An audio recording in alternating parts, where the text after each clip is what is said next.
And comments? Question commentaire, the honourable member for Calgary Centre. Well, thank you, Mr. Speaker.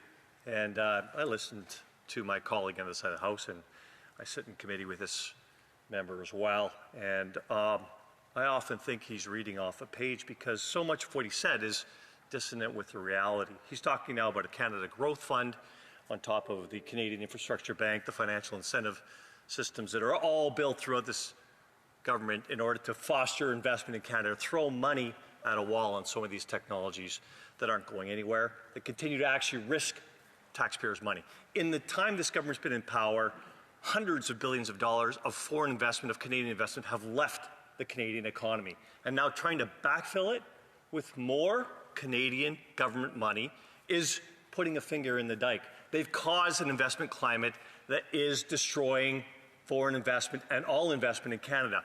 Can he get to the root of the problem here, undo some of the destructive policies, and not have to throw more government money at a wall here, please?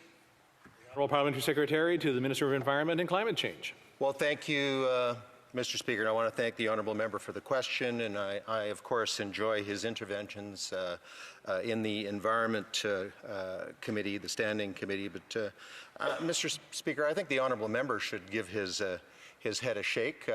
We have invested $9.1 billion in the emissions reduction plan, Mr. Speaker. I know that many of his colleagues in Alberta are very supportive of our plans. The oil patch has embraced net zero by 2050. They're working closely with us, Mr. Speaker.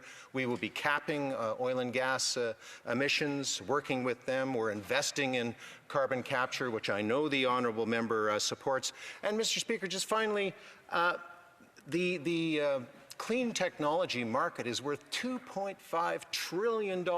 It will be worth $80 billion in Canada in just a few years. We've got to get on that train, Mr. Speaker, and unfortunately the other member has left at the stop.